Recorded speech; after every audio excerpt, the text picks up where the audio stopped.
Google Calendar, really important for as an organizational tool. I think a lot of times for myself, I skip this, and then later I had a friend or colleague tell me, "Oh, yeah, I got a notification on that because I had it in my Google Calendar," and I'm like, totally should have put it and should be using my Google Calendar more. Okay, so let's talk about what we're going to look at in this brief video. All right, we're going to look at calendars that you can see on your calendar. You may be looking at stuff and be saying, where in the world is this coming from? Well, it could be because you have a calendar turned on or someone shared a calendar with you and you're like, I don't even know what that is. You can turn them on or off. Also, we'll take a look at where you can, how you can switch which calendar you're at, and your view. Okay, so let's go over to calendar. And this is my school calendar. There's a default where usually it shows you your week. Okay, and you can change that. Look at, I can say I want to see a month. Okay, so and I put this code break live, which is um, a repeating event, which I could show you later. Also, you can see just the day.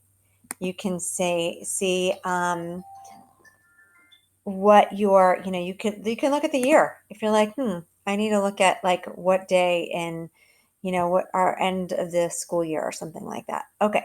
So there are the different views. Let's see here. Let's go back to month.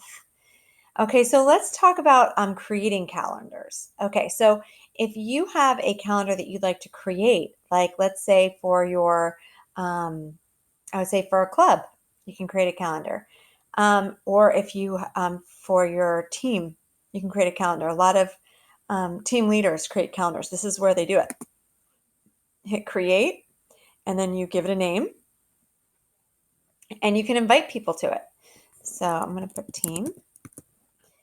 And then I'm going to add guests, and I'm going to add Mrs. Pohan, and I'm going to add Mrs. Basvignani. Oops. Here. Okay, and you'll notice all you have to do is add a couple letters of their name, and it pops right up. Okay, so, and then I can hit save. I'm not going to do this because I don't actually want to give to do that. So I'm just going to hit exit.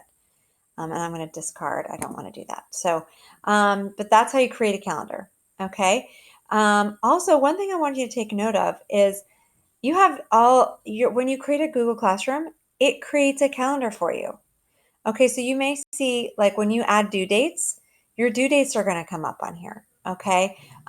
So, and then see down here, I have other calendars. So the BRMS conference, one of our administrators created that and shared it with us. If it's getting in the way, you can turn it off or turn it on. Okay. Professional development, you can turn that on or off. If you don't want to see classrooms from previous years, I can actually go over here and let's see, if I click on this, I can unsubscribe. I can take it off. It doesn't mean that it's gone. It just means that I just turn it off. Okay. So those are two things, how to change your view and how to create a calendar. That's another thing. And then how to turn on calendars and turn them off. Okay, we'll start there. Right? Hopefully that will get us started with Google Calendar.